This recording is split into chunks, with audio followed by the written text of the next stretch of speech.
Hello and welcome back to another episode of Foxy No-Tail's Minecraft Adventures here in my survival world. And it's just about turning night, so it must be time to go to bed. It's bedtime, there we go.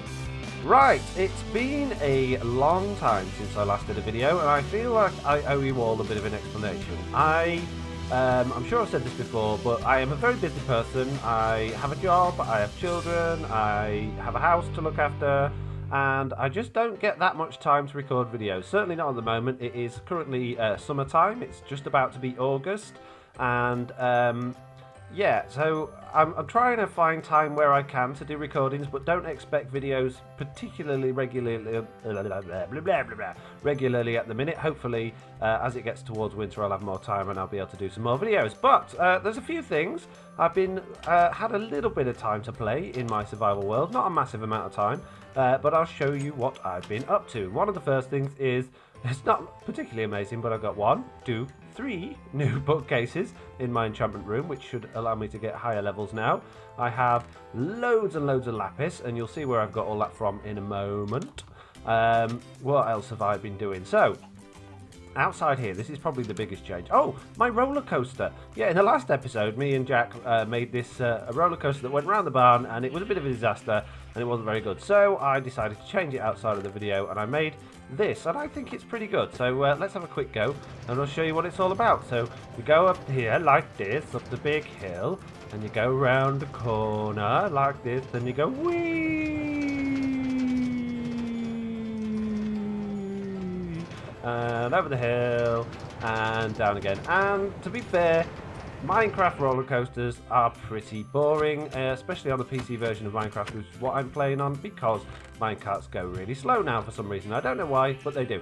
So yeah, I think that looks a lot better than it did before, and it's nice and pretty. So I've cleared out a huge area here, and I've cleared out a huge area here, and this is where my tree farm used to be. So what I did is I moved my tree farm over here, or my main trees, my birch and my oak trees, and I brought this all nice and level because there was a big hill here before, so I flattened that off and brought all this nice and level and made it look nice where the sand is, and that's my entrance to my ravine. And yeah, so we're going to be building on here today shortly, but I've got a few more things to show you before we get into that. So one of the things that I've been doing, and I spent quite a lot of time doing, is down in my nether, and I'll give you a clue. You'll see in this chest, my nether chest is absolutely full. I've got loads of nether quartz, tons and tons of nether rack, loads of nether bricks, and yeah. So the reason is, I didn't really want to make too many like really fun changes to the world, because I wanted to do that on camera. So I thought, what could I do that'll pass the time, that you know, I just thought it'd be interesting. So what I did, this is my nether, and I built this. So you spawn in here, which is quite low down in the nether, and I'll show you how much stuff I've got. Netherrack, bits and bobs from the nether, more netherrack, more oh no, not more netherrack, more netherrack, more netherrack, more netherrack, more netherrack. And the reason is, right, yeah, so I want, that goes as far down in the nether as you can go down here. So this is like a little, I don't know, like a little pit. There's loads of pigmen about. And I basically dug and dug and dug up. So that goes to the Nether Fortress that way, which I've been to before. And I just joined the stairs on each level. So I could probably do something with these levels. No idea what yet. So if you've got any ideas, please let me know. And that carries on to the Nether Fortress, which is obviously quite high, as you can see. And that, if you go all the way down there, leads to a big lava lake. And then I got bored of digging big rooms, so I basically built all the way to the top of the nether, which goes that way, and there's nothing up there. It just goes all the way to the top. So yeah, I spent a lot of time, wasted a lot of time building all this, but you know, it's different, it's fun, and we can probably, I don't know, add something in here that might be interesting. You never know. So yeah, that's what I've done to the nether. And in my world, I'll show you outside quickly before I go underground. What I've done is I've turned my chickinator back on, but it is working a little bit now. I was going to say it wasn't working ever so well. The lava wasn't really doing it. It was just killing the chickens and then destroying the cooked chicken rather than cooking it. So yeah, so I've just extended this tree farm a little bit, and that's about it in my overworld. So yeah, so I've done that, and the other stuff that I've done is very, very recently I decided I wanted to I wanted to make a load of sticky pistons, so I was going to need slime balls. So what I did was I thought, right, I'm going to find a slime chunk, and if you don't know what a slime chunk is, there's only certain chunks in the world that slimes will spawn, and you can find a slime chunk map online, and you put your seed in for your world seed, and you basically, if you dig out a room, hopefully then slimes will spawn. So this was the first slime chunk I made, and it didn't work. So the problem is, if there's lots of caves and dark places where other mobs will spawn, it's very unlikely that slimes will spawn. So I didn't really clear this area out too much. So what I thought I'd do is I thought I'd go and find a different one that was perhaps in a different place, and I thought then maybe there might not be so many other mobs and dark areas around it. So then this little area here where I've bricked off, that is also a slime chunk, and as you can see, there's no slimes in there either. So I thought, right, I'll tell you what I'll do. I'll go on the map, and I found not too far away where there were two slime chunks stuck together, and I built this up a little bit higher up so that I was out of the lava area, because digging those two out, I was just constantly mining through lava. And this area here, although there's no slimes in there at the moment, although I had a few slimes, this is two slime chunks together. So if you don't know what a chunk is basically, I think it's is it 16 blocks by 16 blocks, something like that. So yeah, I dug it right up in the ceiling, I've dug it right out to the sides, I've lit up all the areas around it to try and eliminate other mobs spawning as much as possible. And I have had some slimes in here, but not very many. Oh, I've just dropped my sword on the floor. So yeah, hopefully at some point I'll get some more slimes in here, but it appears right now that's not going to be the case. So what we'll do then is we'll go and get on with what we're actually going to do in the episode, which is... And something else I'll show you that I've done as well.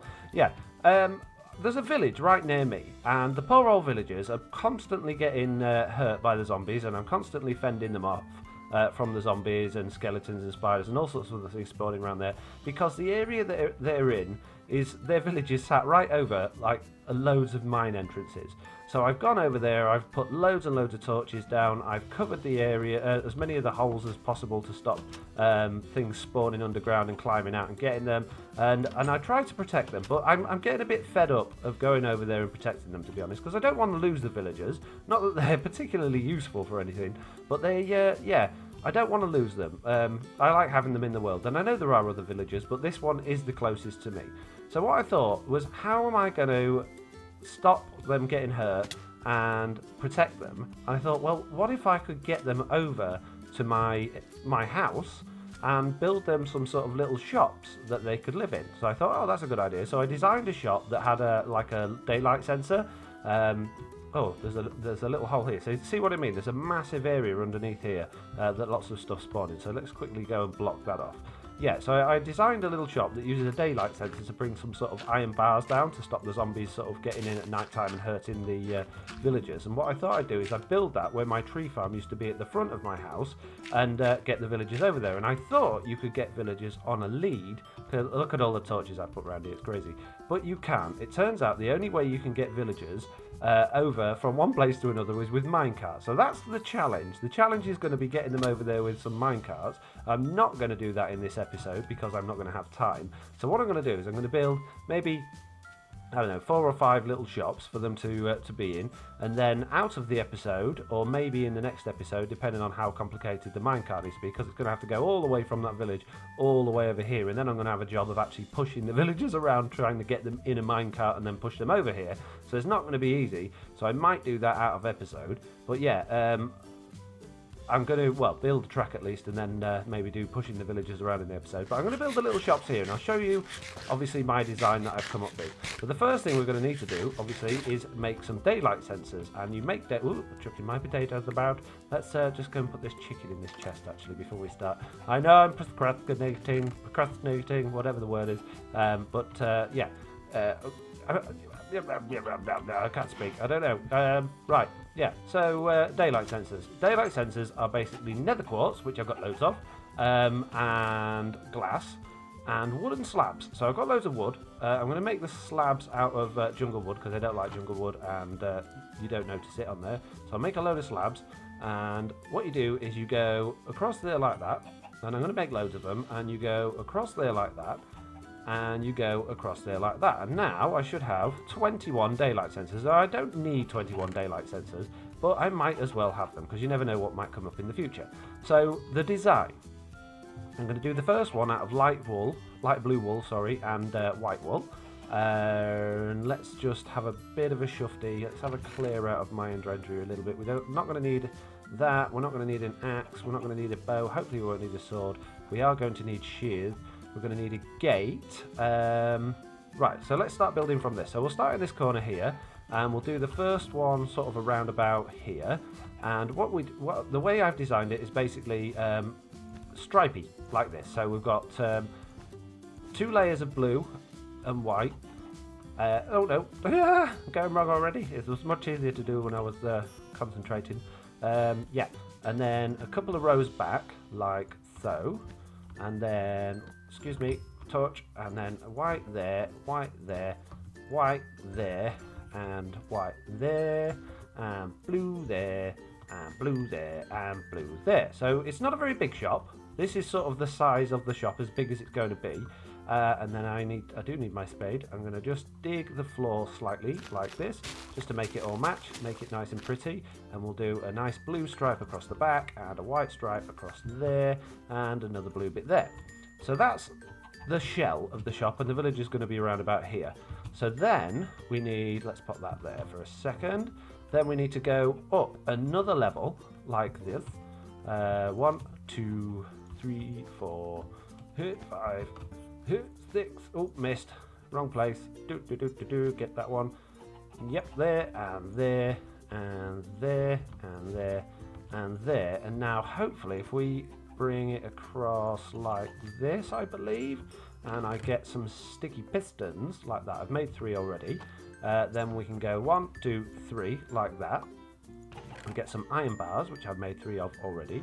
We'll go 1, 2, 3 like that. And then all we need to do is just cover those up. So we'll go blue, white, blue, white, blue, like that. And on the inside we'll do a line of white and a line of blue, like that. And that's the little shop, sort of the inside done. And then we just need to make it all work on the outside. So if we just chuck down a bit of dirt so we can pile up, like so. And on the top, what we have is, and I need to make some redstone stuff now, and I bet I haven't, oh no, I haven't got any repeaters. Oh man. Oh, and I've got to remember how to make it. So I'm going to need some smooth stone, I believe, for repeaters. I might have some smooth stone. I might have some down in the Nether, maybe. I've got stone bricks. Have I got any smooth stone? Oh, I got loads of smooth stone. That's okay. So, yeah, redstone torches, sticks. Do I need anything else for a repeater? I think, is it just 2 redstone torches on smooth stone? Let's find out. I can't remember. I might have to look at the wiki in a minute. Right, so a line like that, and then that and that. No, that's not right. Is it redstone in the middle? Some redstone, please. Thank you. A line like that, and then that, and that, and that. Yeah, there we go. So, okay, so that, whew, I thought I was going to have to resort to the wiki then, but no, here we go. So we want a load of repeaters, so let's get, let's just get loads. Why not? We'll get as many as we can make for now. So then, yeah, so repeaters. So we have up to the top here. I'm going to have to make some stairs now. I'm messing this up, aren't I? Like that. There we go. So we get 3 repeaters down the back here like that. And then we put our blue and white wool. Oh, no, don't throw it away. I need it. Thank you. Yeah, a blue and white wool like so. So a white one there and a blue one there. And basically just continuing the pattern round. And this is going to be the top layer. Like so and like so, and we put a redstone torch. I'm glad I've got one left there, like that, and we put some redstone there and there, so you can see that's on. So the pistons have gone down now, and then if we put a daylight sensor, we put a bit of redstone there, I think, and a daylight sensor, which I haven't got. I need to go back downstairs. Give me daylight sensor, like so. Just one, please.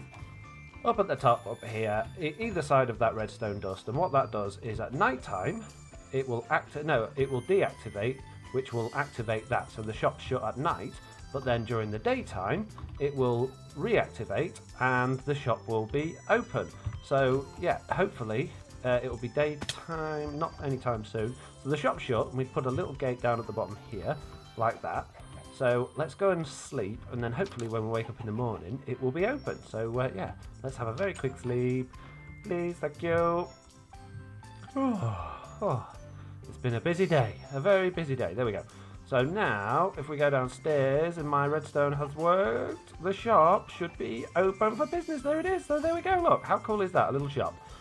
So inside, what we'll have is a couple of item frames, which leather. I have got leather and sticks. Is it for item frames? I never know these things. I'm rubbish at this. Yeah, we'll have a load of those. Thank you very much. So we've got 6 item frames. We'll put one either side there and there, and we can't put one there because why can't we put one there? Oh yes, we can. We can put one there, and we'll put a chest in the corner, and that could be like the shopkeeper's chest that you can keep his things that he's selling in. And it's all pretend. We're not actually going to use it. And then we want a trap door just to keep the villager in once he's inside, like this. There we go. A couple of trap doors. Just there like that. So the villager will stand there, and we'll put the items that he's selling in there, and yeah, so that's it. That's one little shop done. So all we need now is to get a villager in there, and the way I'm going to have to do that is put a minecart track all the way to that corner, all the way to that village, and slide him along basically. So that is not going to be the easiest thing in the world to do. But yeah, so that is what I'm going to do. I'm going to build a few more of those. I'll do them outside the episode so that you don't get bored to death watching me do it. And then in the next episode, I'll get the minecart track and I will get the villagers over here. Hopefully, fingers crossed. So yeah, that's the idea. So I hope you like the video. I hope you like my little shops. And yeah, hopefully you enjoyed that episode, and I'll see you all in the next one. Bye!